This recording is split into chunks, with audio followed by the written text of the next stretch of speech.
you.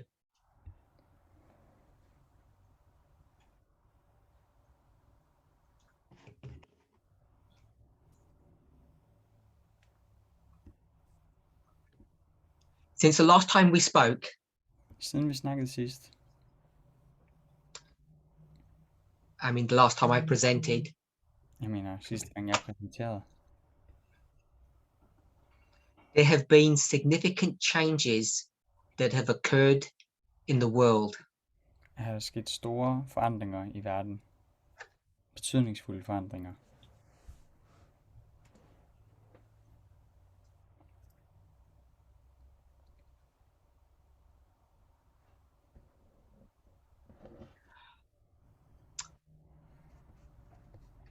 I'm translating with the German language, and I don't know if there's internet disruption on my end or on your end. Jeg oversætter med det tyske, men tysk oversætter, det lader til at være nogle problemer på nettet. It's the recording isn't smooth. Sometimes you're dropping it out, so I don't know if it's the problems at my end or at your end. Is everybody else hearing me okay? Yeah. Okay, so I'll try to continue with the German, but if it continues, I'll have to swap languages. Sorry about that. Jeg prøver at fortsætte med tysk oversættelse. So many things have happened since we've last spoken together. Så der er sket rigtig mange ting, siden vi snakkede sammen sidst. I guess the most significant thing that's occurred is the invasion of Ukraine. Det mest betydningsfulde, der er sket siden, er nok invasionen af Ukraine. And I know that many of us, probably all of us, are watching our computers or the TV to understand everything that's going on. Og jeg ved, at mange af os, nok de fleste af os, ser på vores computer og vores tv-skærm for at finde ud af, hvad der foregår. Now, I don't know if what's happened has taken you by surprise. Men jeg ved ikke, om det, der er sket, har overrasket jer. We now know that we're in a new dispensation. Vi ved, at vi nu er i en ny dispensation. It can be identified in different ways depending upon the model that you're using. Det kan identificeres på forskellige måder, afhængig af den model, man benytter. But as we consider Daniel 11 verses 40 to 45, Men som vi betragter Daniel kapitel 11, vers 40 til and the 45, war between the king of the north and the king of the south, og krigen mellem Nordens og Sydens konge, our understanding is that we are now in the dispensation of the death of the king of the south. så er vores forståelse, at vi nu er i dispensationen, hvor Sydens konge får et dødeligt sår. Eller sår. Now, maybe the events that are occurring, which are precipitating that death, Det kan være, at de begivenheder, vi ser, går forud for den død, have caught you by surprise. og at de har fanget dig, eller overrasket dig. Maybe you were not expecting things to happen in this way.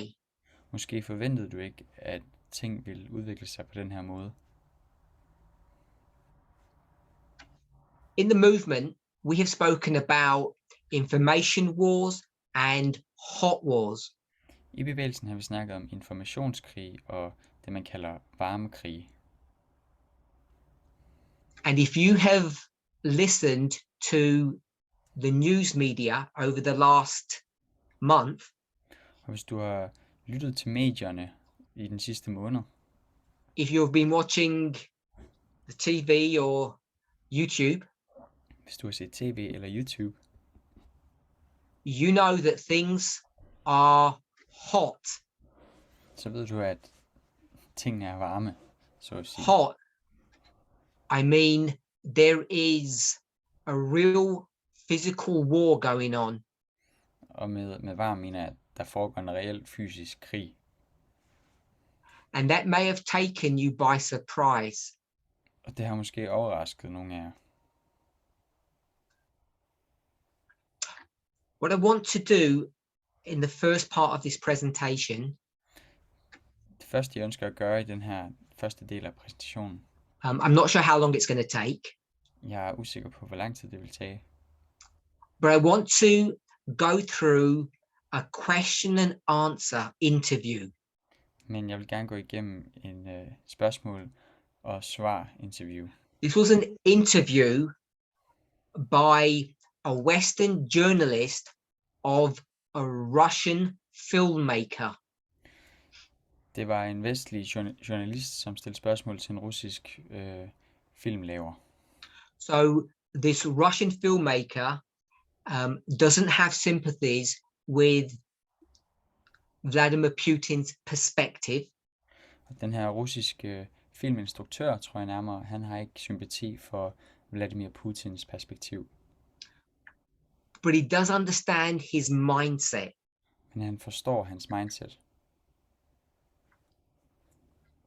And I think in the context of what is happening today, Og jeg tror, at i konteksten af, hvad der foregår i dag, the perspective of this Russian filmmaker is insightful. så er denne russisk instruktørs perspektiv meget indsigtsfuldt. So I'm going to try to paraphrase this Q&A. Jeg vil forsøge at genfortælle den her Q&A, spørgsmål- og svar-session. So I hope everybody's going to be able to keep up with me. Jeg håber, at alle kan følge med.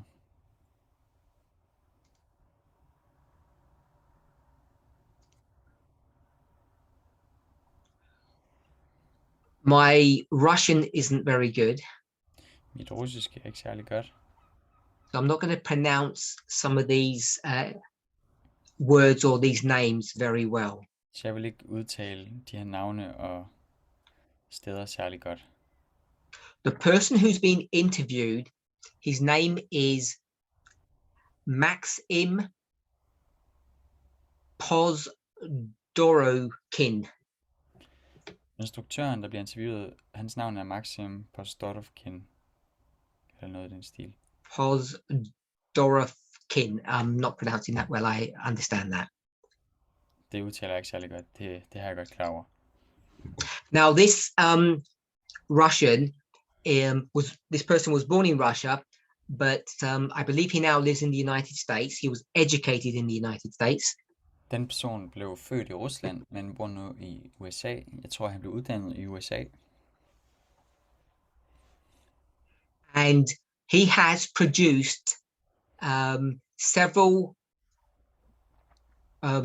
well-received, important documentaries. Og han har produceret flere velmodtagende dokumentarer. So let's go into the interview, the question and answer. Så lad os gå til selve interviewet. The interviewer's question. Interviewerens spørgsmål. Number 1. Nummer 1. You've been very vocal in your work that there has been a whole narrative about America. Du har været meget eksplicit omkring i dit arbejde om, at der er et særligt perspektiv omkring Amerika. Now, this narrative about America has been playing out in the Russian media. Og det her narrativ, eller den her fortælling om et bestemt amerikansk perspektiv, har udspillet sig i russiske medier.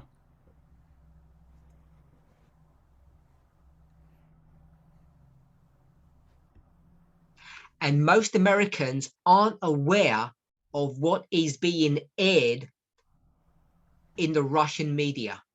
Og de fleste amerikanere er ikke bevidste om det, der bliver vist i de russiske medier. Can you explain what is happening in Russia? Kan du forklare, hvad der foregår i Rusland? So the questioner is asking the following. Så intervieweren spørger, There are things happening in Russia, but most Americans are not aware of what is going on there. der sker ting i Rusland, men de fleste amerikanere er ikke bevidst om, hvad der er, der foregår. Answer. Svar. I don't think Americans fully understand what has been fed to the Russians about the United States. Jeg tror ikke, at de fleste amerikanere har forstået, hvad russerne er blevet fodret med i forhold til, hvad der foregår i USA.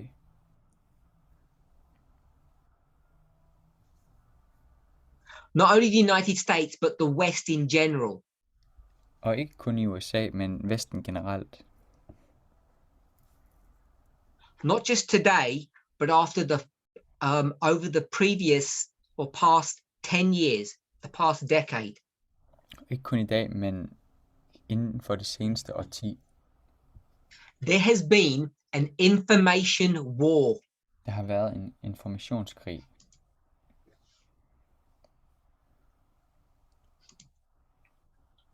A totally one-sided information war. En totalt ensidig informationskrig. And it has been waged so fully, so artfully, that it's made a lot of what's happening now preemptively possible.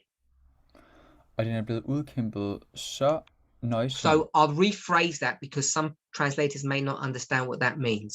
Jeg genfortæller det, så oversætter So this information warfare is one-sided. Så den her informationskrig er ensidig. And it's been prosecuted or waged by the Russians very carefully. Og den er blevet meget nøjsomt udkæmpet af russerne. And it's made what is going on today, the Ukrainian war, possible. Og det har gjort den ukrainske krig i dag mulig. He says preemptively possible, which means that it took the previous 10 years of propaganda to bring us to this point. Han siger, at det er de 10 års intens informationskrigsførelse, der har gjort det muligt for krigen i dag. To make it possible. Ja, for at gøre det muligt.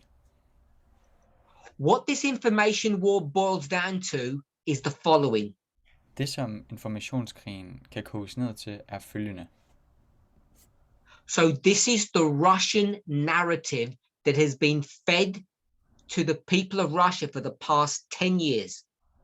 Så det der narrativ, som er blevet givet til russerne gennem de sidste 10 år.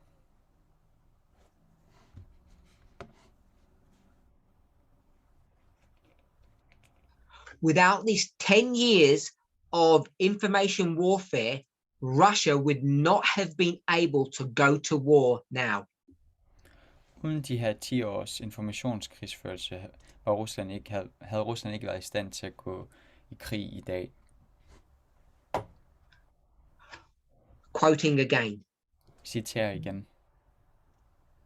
The West is completely against us and trying to stifle and destroy our way of life. Vesten er komplet imod os og forsøger at standse og ødelægge vores måde at leve livet på. This is the message. Det der er budskabet. It's a simple message. Det er et simpelt budskab. But the Russian people have been told this over and over again. Men det russiske folk har fået dette fortalt gang på gang på gang. In so many different ways. På så mange forskellige måder. So, Så let's summarize. lad os opsummere. The questioner asked, what has been going on in Russia? Intervieweren spurgte, hvad er det, der foregår i Rusland, eller hvad har foregået? Because most Americans don't have any idea what's been going on. For de fleste amerikanere har ingen idé om, hvad der er foregået. And the interviewee says the following. Og den, der bliver interviewet, siger There følgende. has been a consistent message over the last 10 years. Der har været et vedvarende budskab gennem de sidste 10 år. The message is this simple. Og budskabet er så simpelt. The West is completely against us, trying to stifle and destroy our way of life.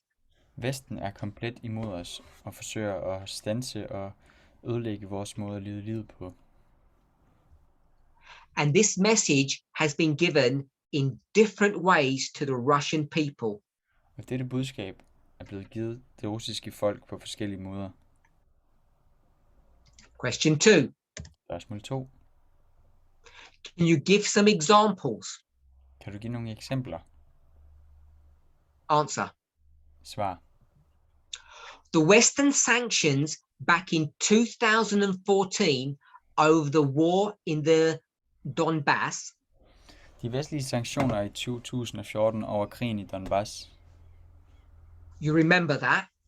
det husker du. That was an attempt to destroy the Russian way of life. Det var en måde at forsøge at ødelægge den russiske måde at leve livet på. Another example. Et andet eksempel. The backlash to the Russian disinformation campaign in the 2016 US election. Angrebet på russerne over det amerikanske valg i 2016.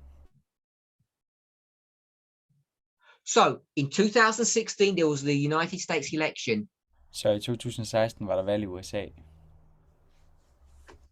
And people in the West blamed Russia for that, saying there was a disinformation campaign. Og folk i Vesten anklagede Rusland og sagde, at der havde været en disinformationskampagne fra Rusland. This was an attempt to destroy the Russian way of life. Det var en måde at forsøge at ødelægge den russiske måde at leve livet på. Example 3. Eksempel 3. The Russian doping punishments at the Olympics. Den russiske doping It's the same thing. i OL, den samme ting.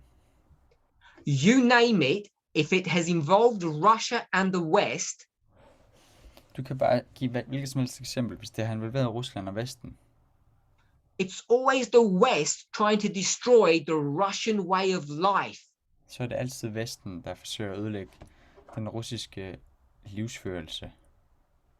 When in reality, of course, Når i virkeligheden, most Americans don't even spend much time thinking about Russians. tænker de fleste amerikanere ikke engang særlig ofte. De bruger ikke særlig meget tid på at tænke på Rusland eller russere. Let's summarize answer 2. Lad os opsummere svar 2. He's asked to give examples of the attacks by the West. Han bliver bedt om at give svar, om at svare på, hvilke vestlige angreb. Gives 3 examples. Han giver 3 eksempler. The 2014 war in the Donbass, which is the eastern part of Ukraine. Krigen i 2014 i Donbass, det østlige Ukraine. The 2016 interference in the US election. Indblandelsen i de amerikanske valg i 2016. And the accusations of Russian athletes taking drugs in connection to the Olympics. Og anklagen samt straffen for russiske atleter, der har taget doping op til OL. These are 3 examples of many Det er 3 ud af mange eksempler, where the West looks at Russia and says, Russia is a bad country. Russians are bad people. eksempler på, hvordan Vesten kigger på Rusland og siger, at Rusland er et slemt land. Russerne er, Their way of life is corrupt. deres måde at leve livet på er korrupt. That is the Russian narrative. Det er det russiske narrativ. Then he finishes by saying, of course, Og så afslutter han med at sige, selvfølgelig, most Americans don't even think that much about Russia. de fleste amerikanere bruger ikke engang særlig meget tid på at tænke på russere. Question 3. Spørgsmål 3. And does Trump fit neatly into this narrative, into this story? Og passer Trump godt ind i det her narrativ, den her historie? The answer is yes. Svaret er ja, But why? men spørgsmålet er hvorfor? It's because Trump was, I'm going to say it this way, this is me, was the first American leader Og fordi, og det her det er i mine egne ord, Trump var den første amerikanske leder of recent times i nyere tid, who wasn't trying to destroy the Russian way of life, som ikke forsøgte at ødelægge den russiske måde at leve livet på.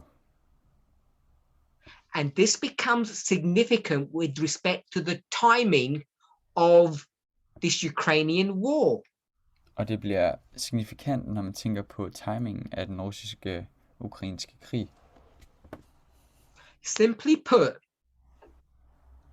For at sige det simpelt, Trump was a friend of the Russian people. Trump var ven af det russiske folk. This is the Russian narrative, the Russian perspective. Det er det russiske narrativ, den russiske fortælling. Why? Hvorfor? Because Trump was not trying to destroy the Russian way of life. Fordi Trump ikke forsøgte at ødelægge den russiske måde at leve livet på. Question 4. Spørgsmål 4. So in their eyes, Så i deres the øjne, Russian eyes, is that what caused the US backlash to him? så i deres øjne var det det, der gjorde, at der kom det her modsvar. So I'll rephrase the question. Jeg genfortæller Is spørgsmålet. this why the American establishment was against Trump? Er det her grunden til, at det amerikanske establishment var imod Trump? Because Trump was not against Russia. Fordi Trump ikke var imod Rusland. Answer 4. Svar 4. Yes, that was the one and the only reason they were against him. Ja, det var den ene og eneste grund til, at de var imod ham. Now remember, this is the Q&A. Men husk, det her det er en Q&A. Spørgsmål og svar. The person who is answering Personen, som svarer, is not giving his perspective, he's given the Russian people's perspective. han giver ikke sit eget perspektiv, men han giver det russiske folks perspektiv. He's explaining the Russian information war, the Russian messaging that's been given to the Russian people. Han forklarer den russiske informationskrig, der er blevet ført mod det russiske folk. The only reason the Americans got rid of Trump Den eneste grund til, at amerikanerne skaffede sig af med Trump, was because Trump was honest and straightforward about the Russian people. det var fordi Trump han var ærlig og lige frem med hensyn til hans holdning til det So russiske they folk. see him, they view him as an honest broker, a decent person. Så de ser ham som en ærlig mellemmand, en fin person, flink person. And it's not difficult to go from that position Og det er ikke svært at gå fra den position to identify him as a Republican til at identificere ham som republikaner and to see that the Democratic Party og se et demokratisk parti with Biden med Biden and before Biden, Clinton og før Biden, Clinton, as being the arch enemies of the Russian people. som at være Ruslands ærkefjender, Ruslands folks ærkefjender. And when we say the Russian people, what we mean is the Russian way of life. Og når vi siger det russiske folk, så mener vi den russiske måde at leve livet på, eller den russiske livsførelse.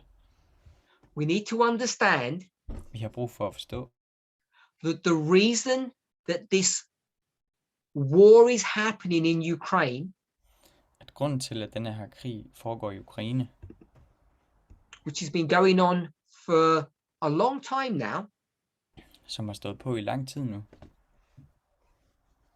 is because the Russians are protecting their way of life.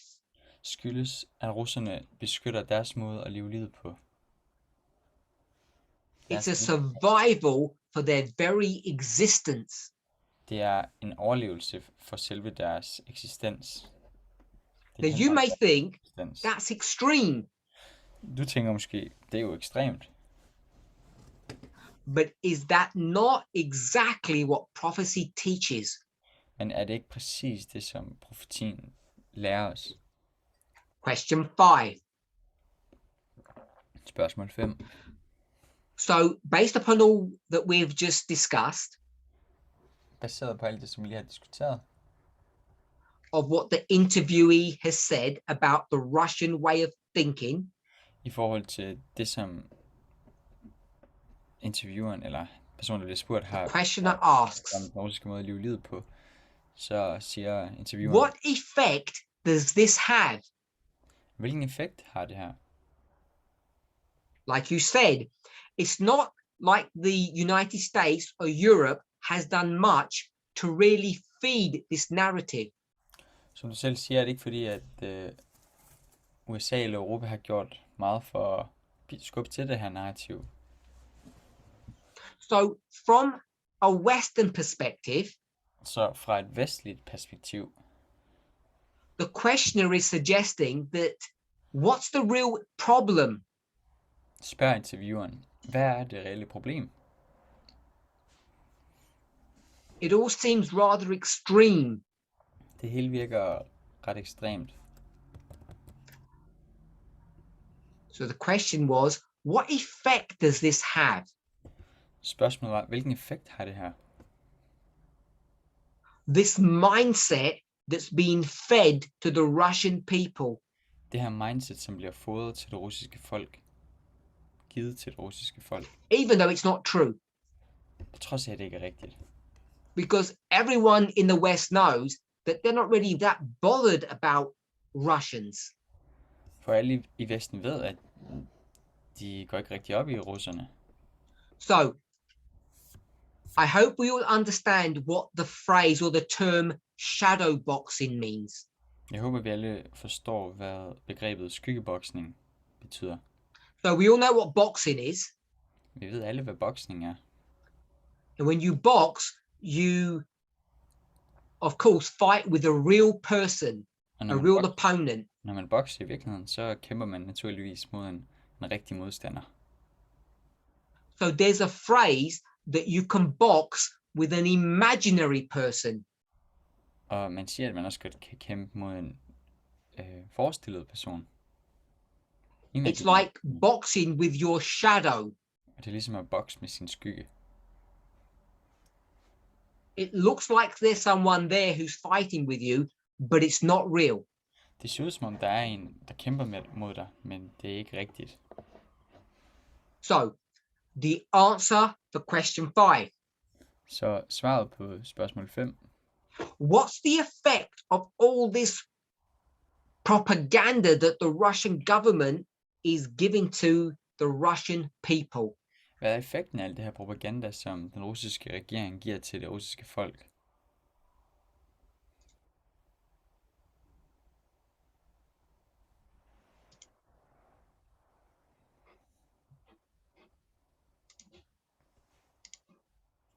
Answer 5. Svar 5. It's true. Det er sandt. The Russian media has been totally shadowboxing for years. De russiske medier har skyggebokset i årevis. No one was fighting back. Og ingen kæmpede imod. So the real person is the Russians, the shadow is the West. That's the parable. Så den rigtige bokser er Rusland, og skyggen er Vesten i lignelsen.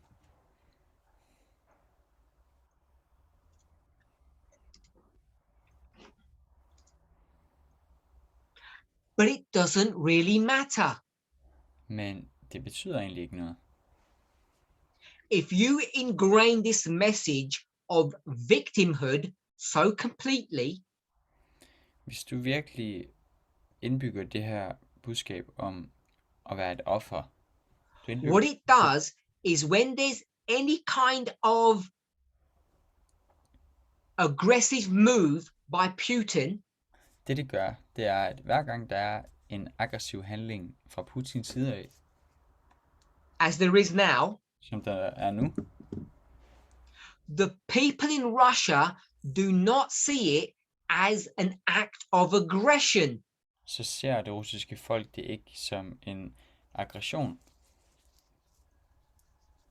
How do they see it? Hvordan ser de den? They see it as an act of defense. De ser det som en forsvarshandling.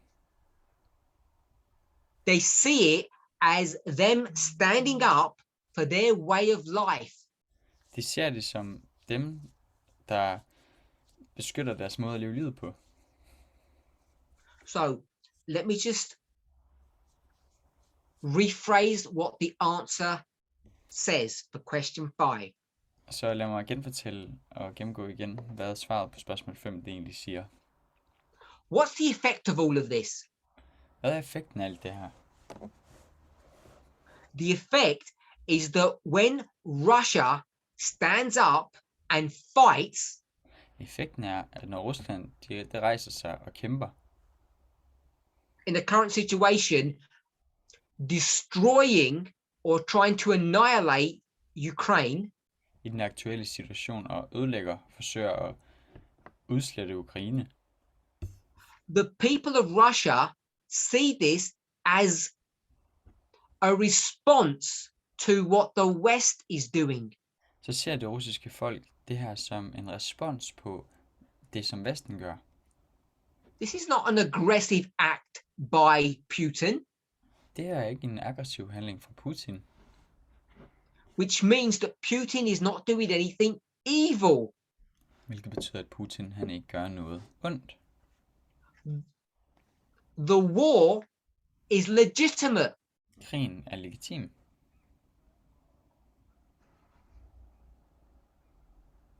He may have invaded the Ukraine, but it's a defensive act. Han har måske invaderet Ukraine, men det er en forsvarshandling. What is he defending?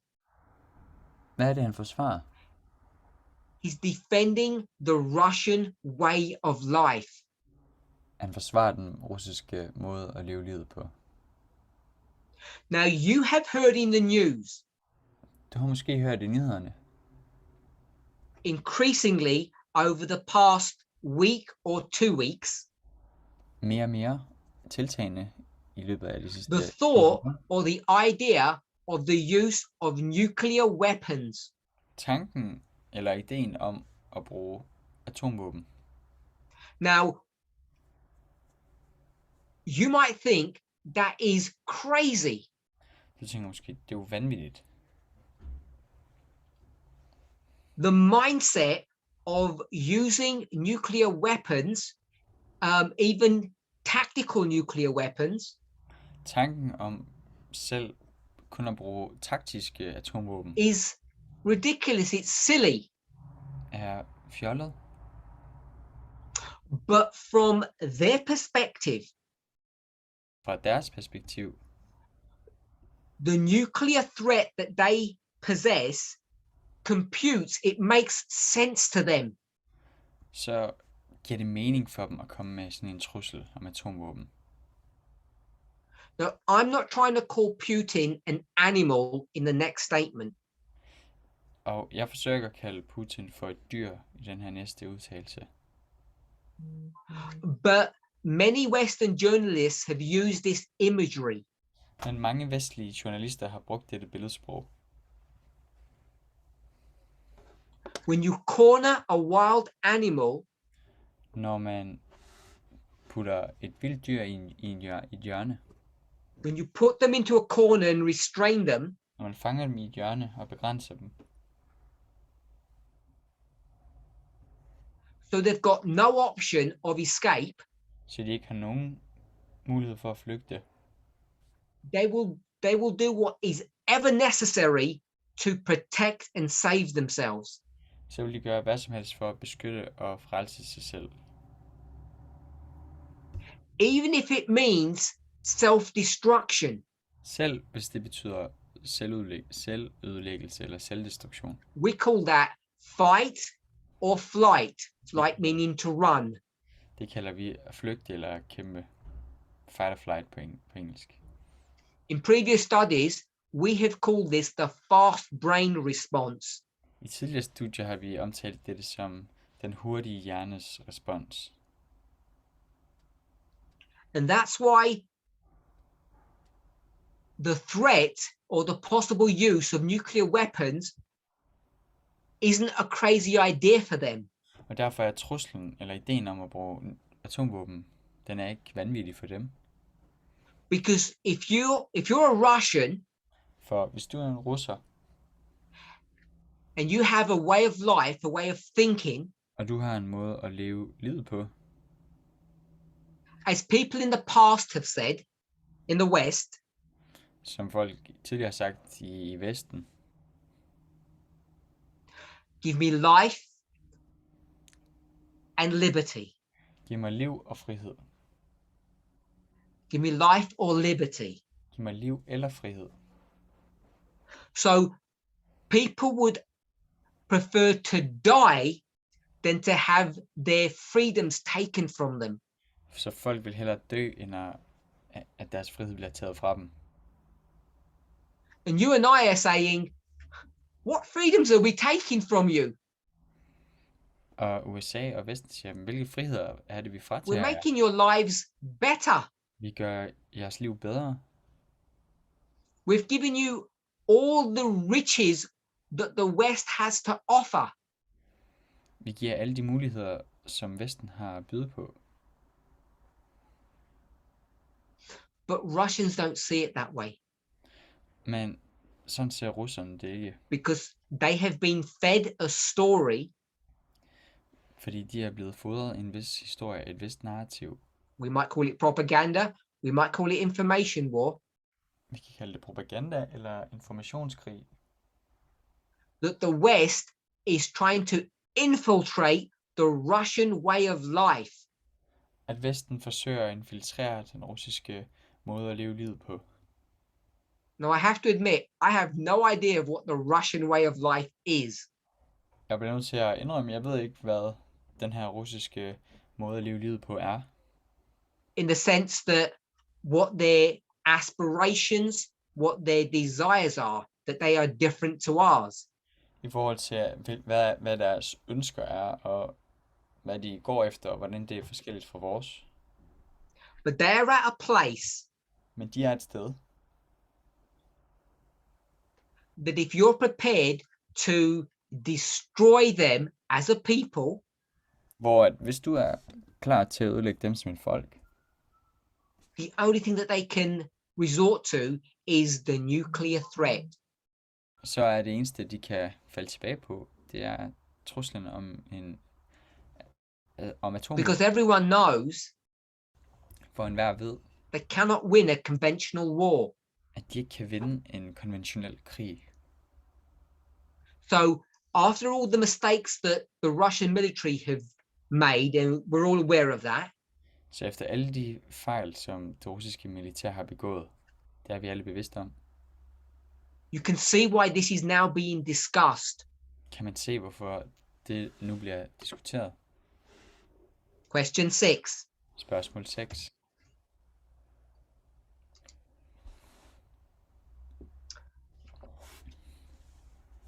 So we'll go back to question 5. What effect does this have? Vi går tilbage til spørgsmål 5. Hvilken effekt har det her? And The effect is Og effekten er, that Russia will do what is ever necessary to protect itself. at Rusland vil gøre alt det, det er overhovedet nødvendigt for at beskytte sig selv. What Vladimir Putin is doing Det som Vladimir Putin han gør, is not an act of aggression towards Ukraine. er ikke en aggressionshandling mod Ukraine.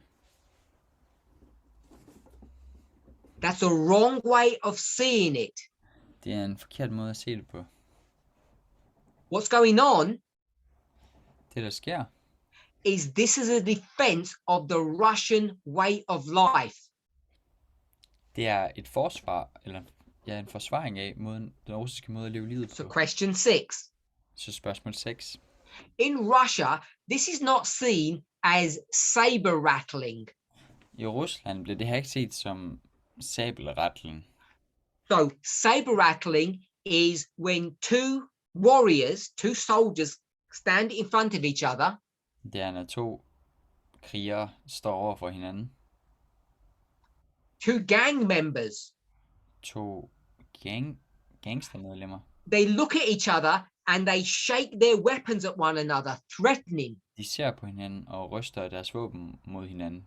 De tror hinanden, But they don't do anything. men de gør ikke noget. They just threaten one another without taking any action. That's what saber rattling is. De tror blot hinanden, uden at gøre noget konkret. It's similar to the concept we discussed about shadow boxing. Det minder lidt om skyggeboksning. So the Russians, their position is the following. Så russernes position er følgende. These are not idle threats. This is not saber rattling. Det her det er ikke tomme trusler, eller at ryste med sablerne. But rather, look what you made me do. Men snarere, se hvad I har fået mig til at gøre. Remember, this is the questioner. Husk, det der er intervieweren. He says, based upon what you just said, Det er baseret på det, du lige har sagt. the Russians are not making idle threats. They're not rattling their swords. Russerne laver ikke tomme trusler. De ryster ikke med deres våben. They're going to say, look what you, the West, made me, Russia, do. De vil sige, se hvad I, Vesten, har fået mig, Rusland, til at gøre.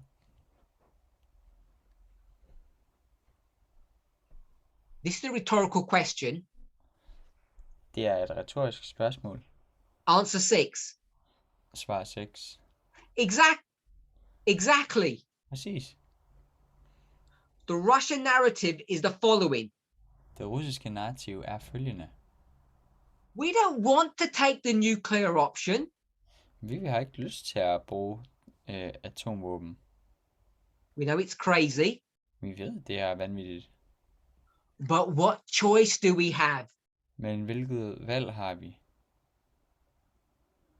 You try to destroy our way of life. I forsøger at ødelægge vores måde at leve livet på. That's called slavery. Det kaldes slaveri. You try to make us slaves, I forsøger at gøre os til slaver. slaves of the West, Vestens slaver. and we would rather have death than slavery. Og vi vil hellere dø, end at være slaver.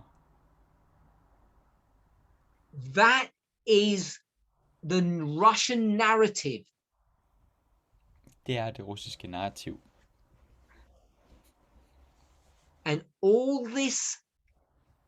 this mindset today that the Russians have Og det her mindset i dag, som russerne de har, has been carefully crafted and nurtured over the past decade det er blevet udformet gennem det sidste årti. we might call it the Russian propaganda or the information war. Vi kan kalde det russiske propaganda eller informationskrigen. Question 7. Spørgsmål 7. Now, you may think Du tror måske, that there's intergenerational things going on in Russia. at der er intergenerationelle ting, der foregår i Rusland. You know, that all of this applies to old people, not the young ones. Alt det her, det gælder de gamle i Rusland. De ældre generationer, ikke de unge. Because in the West, we know that there's a generation gap. For i Vesten ved vi godt, at der er et tomrum mellem Old generationerne. people like me don't think like young people like you. Gamle mennesker som mig tænker ikke som unge mennesker som dig. So question 7 is going to ask this issue, this point. Så spørgsmål 7 kommer ind på netop den her pointe. In your research, how broadly does this apply to Russian society? Ifølge din research, hvor bredt gælder det her så for Ruslands samfund generelt? Many Americans Mange amerikanere have the feeling, har følelsen af, perhaps naively, måske naivt, that there's a generational split in Russia. at der er et generationelt splid i Rusland. In parenthesis, like there is in the West. I parentes, ligesom der er i Vesten. An older audience that remembers the Cold War and is more likely to watch state TV may think this way.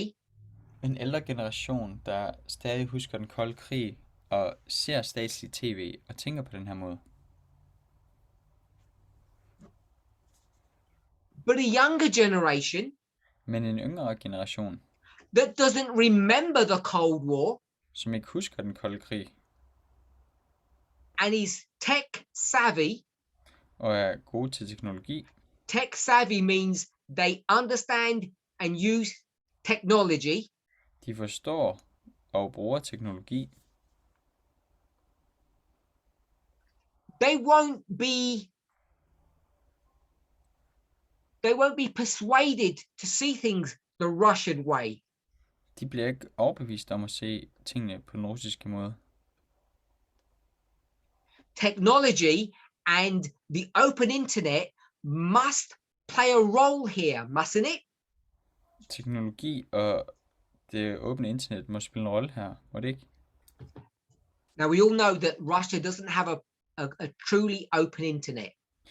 Vi ved alle, at Rusland ikke har et totalt åbent internet. So let's try and summarize question 7. Så lad os prøve at opsummere spørgsmål 7. Okay, you've told us what's happened over the last decade. Okay, du har fortalt os, hvad der skete gennem de sidste årti. The Russian people have been brainwashed. Det russiske folk er blevet hjernevasket. But surely not all of them. Men det kan da ikke være dem alle We sammen. have technology today. Vi har jo teknologi i dag. We have our phones, we have our computers, we have the internet. Vi har vores telefoner, vi har computere, vi har internettet. Which is something that young people have fully accepted and integrated into their life. Hvilket er noget, som unge mennesker fuldt ud har accepteret og integreret i deres liv. Not like the old people Ikke ligesom de gamle mennesker, who are stuck in their old ways som sidder fast i deres gamle vaner og måder. and just watch the state or government TV. Og kun ser statslig eller regerings-tv. So, is there an intergenerational divide in Russia? That's the question. Og så spørgsmålet lyder på, er der en intergenerationel splittelse i Rusland? Answer. Svar. I think that depends on the level of willful agency people have. Jeg tror, det afhænger af graden af selvstændighed, som folket de har. So when he says willful agency, it means how much effort they make, how much information they have. Og når han siger willful agency, så mener han, hvor meget energi de lægger i at finde How information. organized they are. Hvor organiseret de er.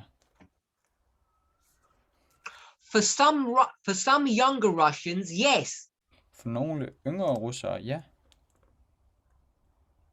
they understand and see things differently. de forstår og ser ting forskelligt. But it's getting so much harder to get this information, this Western perspective.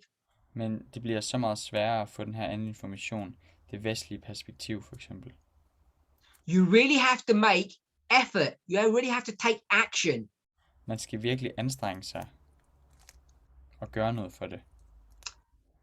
Now, you know that there are independent Russian media outlets. I ved, at der findes uafhængige russiske medier,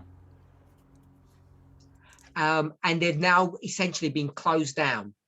og nu så er de blevet lukket ned. So there were these outlets, Så der var de her medier, eller talerør,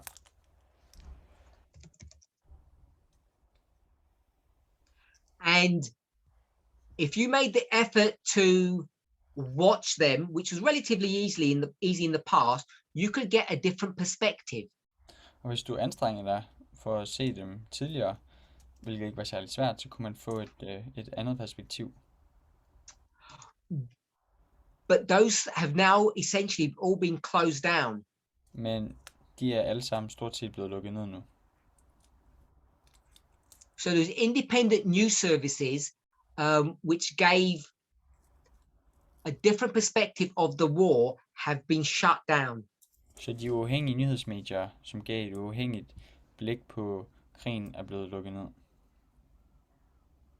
So if you want to know what's going on, you have to know where to look. Så hvis du gerne vil vide, hvad der foregår, har du brug for at vide, hvor du skal kigge hen. You can't go to any site and assume that you're going to get good information. Man kan ikke gå hvor som helst hen og antage, at man får god information.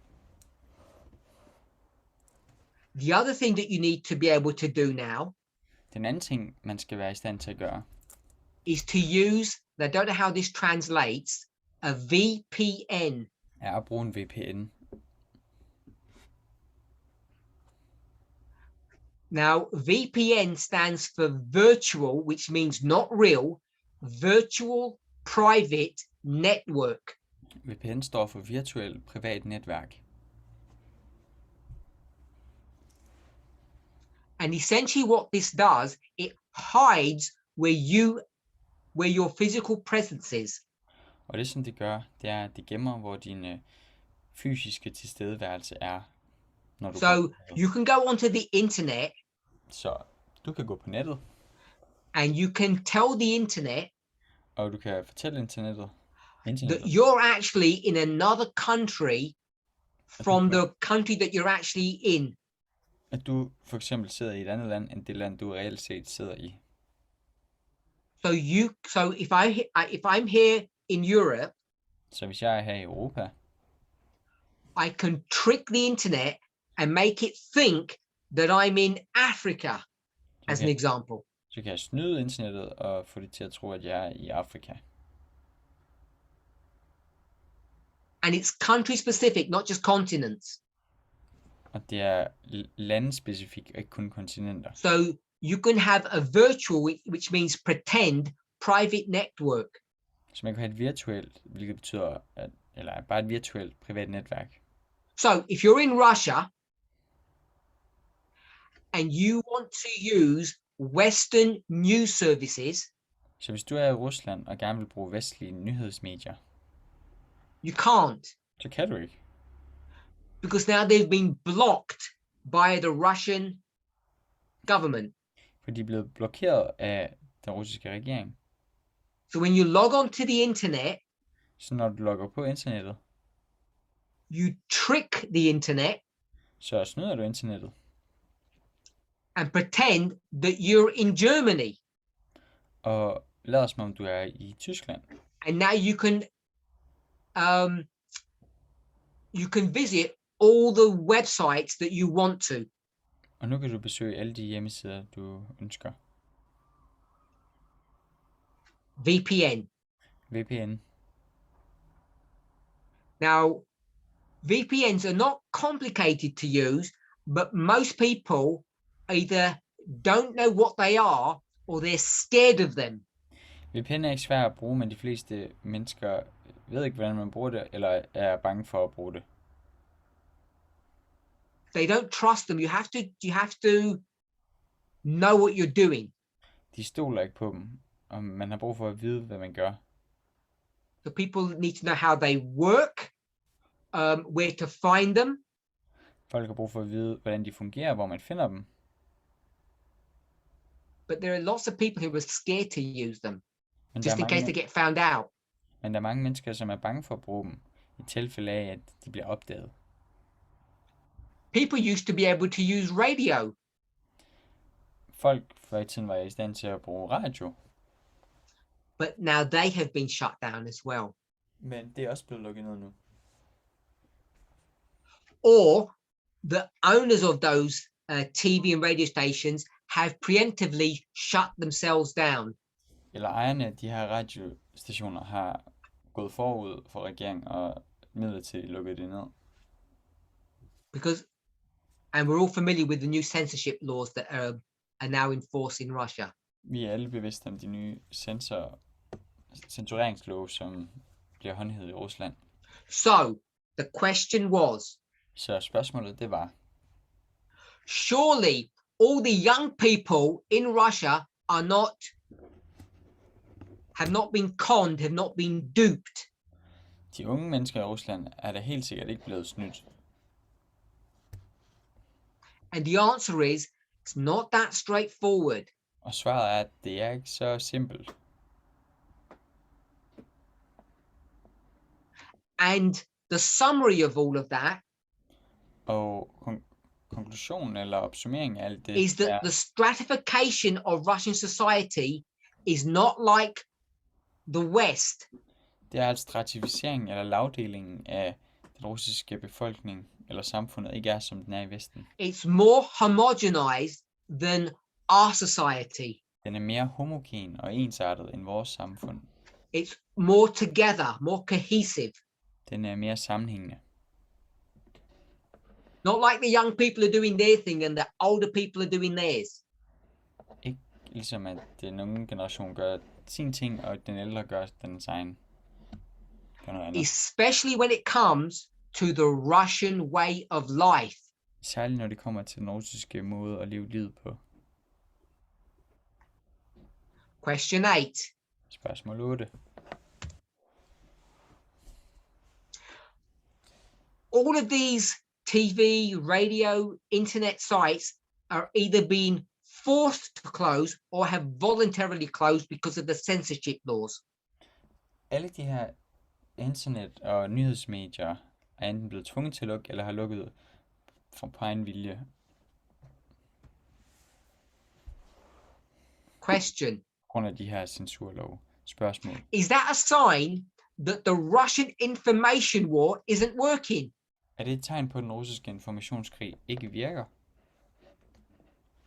If you're so good at your propaganda, Hvis du er så god til propaganda, why do you need to shut down these independent news outlets? hvorfor har du så brug for at lukke ned for alle de her uafhængige nyhedsmedier? Shouldn't your propaganda be able to counter them and resist them? Burde din propaganda ikke være i stand til at modstå dem og gå imod dem? Answer. Svar. I think you're a bit naive. Jeg tror, du er lidt naiv.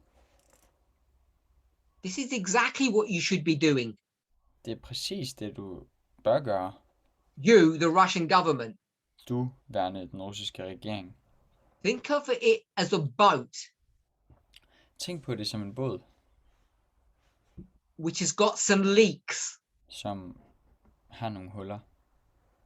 All you're doing is plugging or blocking the leaks, the holes in the boat. Det du gør, det er, at du udstopper de her huller. Eller The hvor du propaganda has been working propagandaen har virket for the majority of people. på de fleste mennesker.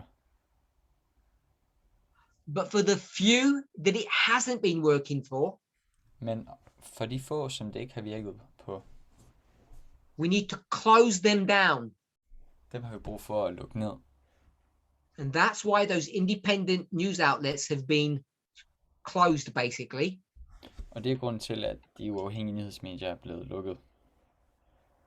So, the summary of all of this Så opsummeringen af alt det her, is that it's not only a problem for older people, it's a problem for younger people. det er, at det ikke kun er et problem for yngre mennesker, men også et problem for ældre mennesker. Question 9. Spørgsmål 9. So where do the tech companies fit into all of this? Så hvor kommer tech-firmaerne ind i alt det her? Companies like Facebook and Twitter. Firmaer som Facebook og Twitter. Now, all of them have been restricted in Russia now. They've all been cut off. De er alle sammen blevet begrænset og slukket i Rusland nu. What about YouTube? Hvad med YouTube? Why is YouTube still on? Hvorfor er YouTube stadig tændt, så at sige? Can YouTube be used to help give true and balanced information? Kan YouTube hjælpe med at give sandt og balanceret information? Answer. Svar. YouTube is problematic for Putin YouTube er problematisk for Putin, because unlike the other platforms, for modsat de andre platforme, it works both ways. så virker det i begge retninger. The Russian censorship agency can't just turn YouTube off. Det russiske censuragentur kan ikke bare slukke for YouTube. And the reason is Og grunden til det er, because Russian propaganda uses YouTube very effectively for its own means, its own end. at russisk propaganda bruger YouTube meget effektivt til dets egen formål. And what the censorship agency can't do Og det som censuragenturet ikke kan gøre, is switch off certain channels and keep other channels open. They don't have that control of YouTube. de kan ikke slukke for visse kanaler på YouTube og lade andre være tændte. De har ikke den kontrol over YouTube. So for the moment, Så i øjeblikket, YouTube is one of the leaks, one of the holes in the boat that they can't plug. så er YouTube en af de her huller i båden, som de ikke kan reparere eller Because they currently think lappe. there's more benefit to having YouTube than it being negative. For lige nu, der tror de, at der er flere fordele end ulemper ved at lade YouTube forblive åbent. Question 10. Spørgsmål 10. So the idea of creating a full media blackout isn't so simple. Så ideen om at skabe et totalt mediemørke er ikke så simpelt. Remember, information warfare isn't that straightforward. Husk, informationskrig er ikke så simpelt. You can't defend against every weapon. Man kan ikke forsvare sig imod et hvert våben. Answer. Svar. Yes, I agree. Ja, jeg er enig. A term that Elder Tess has used frequently, referring to a game, Et begreb, som Elder Tess har brugt ofte, som stammer fra et called spil, whack-a-mole. det hedder på engelsk whack-a-mole. I don't know if you all know what a mole is. It's a creature that lives under the earth, makes tunnels, and pops its head up in fields in your gardens. Og en mole, jeg tror, det er en muldvarp. And the idea is if you close one hole, they just pop out of another hole. Og ideen i spillet, det er, at slår du en muldvarp ned i et hul, så dukker den op et andet sted. And there's a game that's based upon this reality. Og det er der et spil med. You try to destroy something at one point, and it just pops up somewhere else. Du prøver at ødelægge et problem et sted, og så dukker det op et andet sted. So the answer is that yes, this information warfare is a losing game. Så svaret er, at ja, den her informationsillusion, det er et spil, You shut down one information sphere in one place, and it pops up somewhere else. Du slukker en informationssfære et sted, så dukker den op et andet.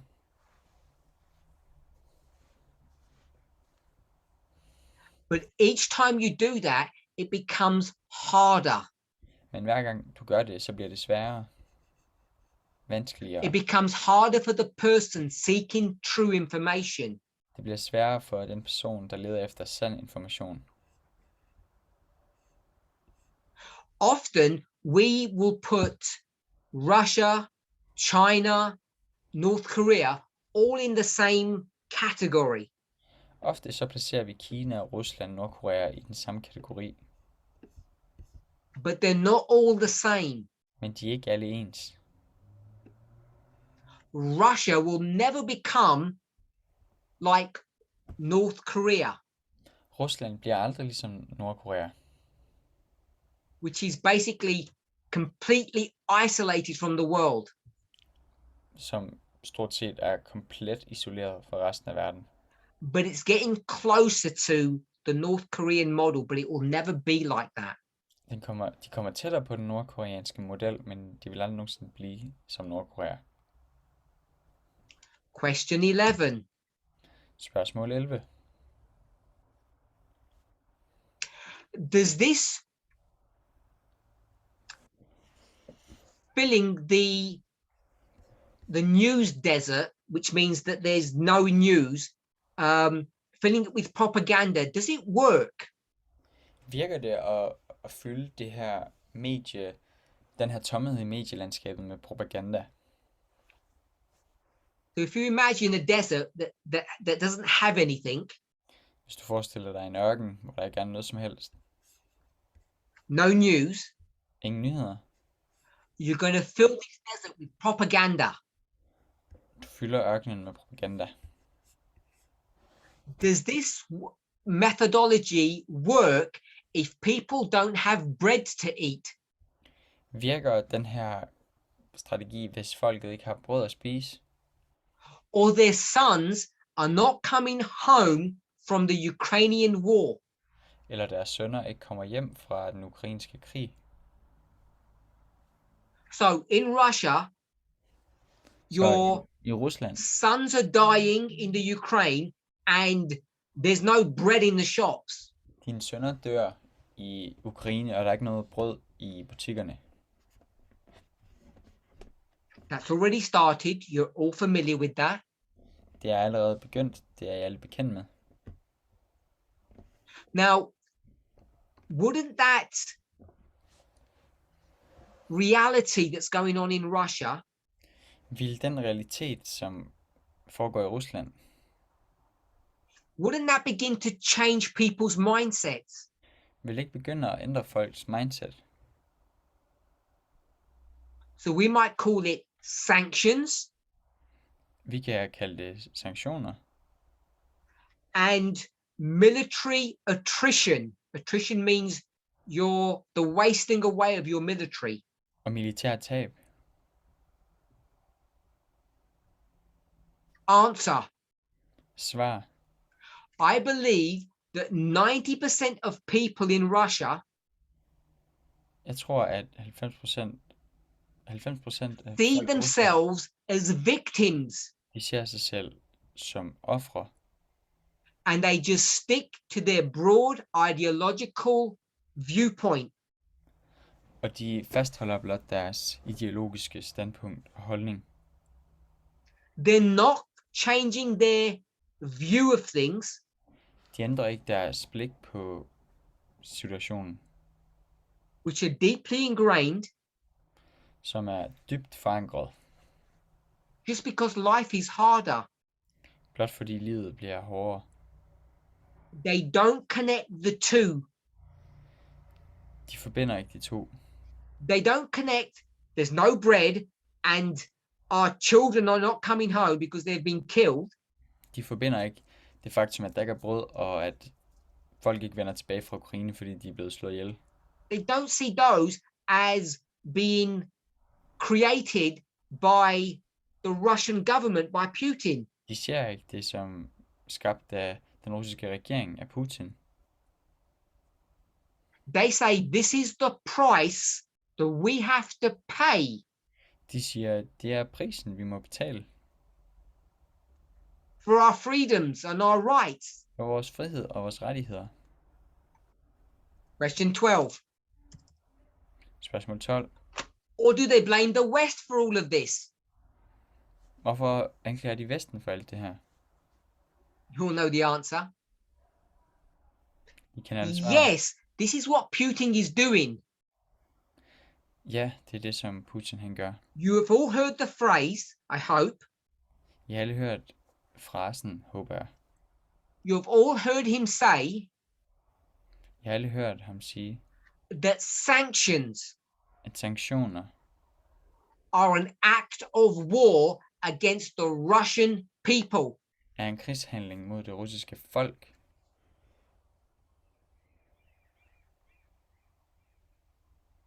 So he sees a Stinger missile, Så han ser en Stinger-missil, a missile, en missil, a bomb, som en bombe, in the same category as a sanction. på samme måde som en sanktion. So if we say we don't want to buy your gas anymore, Så når det bliver sagt, at vi vil ikke købe din gas mere, he says that's an act of war. så siger han, det er en krigshandling. Not an economic decision. Ikke en økonomisk beslutning. And when you begin to see things this way, you begin to understand what the Russian mindset is. Og når man begynder at se ting på den her måde, så begynder man at forstå det russiske mindset. So what he's doing, Så det han gør, he's connecting people's hardships han forbinder folks vanskeligheder with the narrative of the invasion. med fortællingen om en invasion. And the invasion Og invasionen is the result of the attacks of the West, er resultatet af Vestens angreb. the attack of the Russian way of life. Angrebet på Ruslands måde at leve livet på.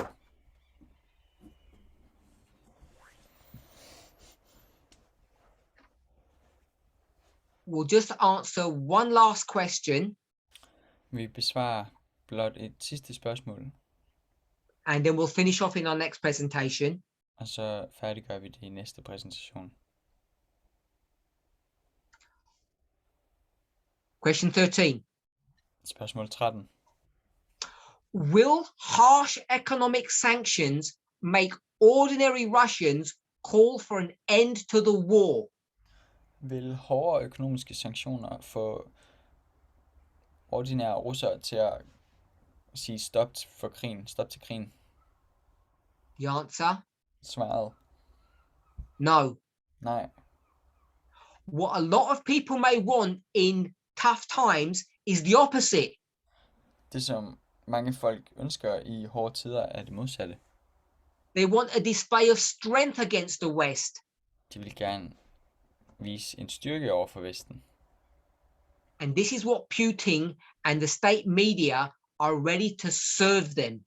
Og det er det, som Putin og statsmedierne er klar til at servere for dem. So, as we close now, Så, som vi we afslutter, haven't quite finished the questions. We've only got a couple left, but we'll do them in our next study. vi har kun nogle få spørgsmål tilbage, men vi færdiggør dem i næste studie. Why have I chosen to talk about this in this presentation? Hvorfor har jeg valgt at snakke om det her i den her præsentation? Because I want us to understand Fordi jeg gerne vil have os til at forstå, not only how Putin thinks, ikke kun hvordan Putin tænker, but how the majority of the Russian people think. men hvordan størstedelen af den russiske befolkning tænker. Now we know what prophecy teaches, Vi ved, hvad profetien lærer os, but I want us to understand, men jeg vil gerne have, at vi forstår. perhaps we haven't thought about this seriously enough. Måske har vi ikke tænkt seriøst nok om det. We, like most of the people in the West, have ignored Russia. Vi, ligesom de fleste mennesker i Vesten, har ignoreret Rusland. We've not understood Russia. Vi har ikke forstået Rusland, And therefore, og derfor we don't understand the seriousness and the complexities of this war, forstår vi ikke alvoren af og kompleksiteten i den her krig, and how difficult the death of the king of the South will be. og hvor kompliceret Sydens konges død vil være. It's not going to be as clean cut, as sanitized as we may have imagined. Det kommer ikke til at være så rent, så simpelt, som vi havde forestillet os. The pain that we are going to experience Den smerte, som vi vil opleve in the bringing down of the king of the South i nedbringningen af Sydens konge, is likely to be much worse than you ever anticipated. vil højst sandsynligt være meget værre, end du nogensinde forestillede dig. Not because of the weapons of destruction, Ikke på grund af de ødelæggende våben. not because the weaponry is so sophisticated today, Ikke fordi våbnene er så sofistikeret i dag, but because of the power of information. men på grund af informationsmagt. And this work has been going on for years in Russia. Og det her arbejde, det har foregået i Rusland i mange år. And it's only now Og det er først nu, that we are really beginning to see the effects and the power of information warfare. at vi for alvor begynder at se effekten og kraften af informationskrig. It's naive Det er naivt to think that this is just a fight with Vladimir Putin, one person, at tro, at det her blot er en kamp mod en person, Vladimir Putin, or his cronies, the people that are next to him. eller hans samsvorne. This is much broader, much wider. Det her er meget bredere. We have the whole Russian people Vi har hele det russiske folk, who think and believe what he does. som tænker og tror det han gør. And this may come as a rude awakening to us. Og det kommer måske som en brat opvågning for os. It's going to be interesting in the coming days, weeks, and months Det bliver interessant i de følgende dage, uger og måneder, how the king of the South will come to his end, at se hvordan Sydens konge bliver nedbragt. because it may not be as straightforward as we think. For det kommer muligvis ikke til at være så simpelt, som vi tænker. And it may be more personal, more painful than you will have realized. Og det bliver måske mere personligt og mere smerteligt, end du havde forestillet dig. We are not just observers, Vi observerer ikke blot. but we are actors in this war. Vi er aktører i den her krig. Let's pray. Lad os bede. Holy God, Hellige Gud, as we see what is happening in Ukraine today, som vi ser det, der foregår i Ukraine i dag, as we see the struggle over spheres of influence, som vi ser den her kamp over indflydelsessfærer, we have not yet begun to realize or to experience så har vi ikke begyndt at indse eller realisere the pain, the difficulty, smerten og and the decisions we may have to make personally ved de valg, vi skal tage hver især, as we see the power of information i takt med, at vi ser informationsmagt, being wielded before our eyes, og hvordan den bliver brugt for øjnene af os. as we see the struggle that is going on in Russia, I takt med, at vi ser den kamp, der foregår help i us to Rusland, realize and to understand hjælper os med at indse og forstå, how the truth hvordan sandheden can mold and change a human being. kan forme og forandre et menneske. The flexibility of the human brain is a wonder, is beautiful. Den menneskelige hjernes fleksibilitet er vidunderlig, But it's a double-edged sword, men det er et tveægget sværd, and it can be used to destroy people as well as uplift them. og det kan blive benyttet til at ødelægge folk, såvel som at opløfte dem. May we hear your voice Må vi høre din stemme, speaking to us. der taler til os. May people hear your voice speaking through us. Må folk høre din stemme tale igennem os, As we live through the most momentous events in recent history, i takt med, at vi gennemlever de største begivenheder i the historien. death of the King of the South. Sydens konges død. In Jesus' name, amen. I Jesu navn. Amen.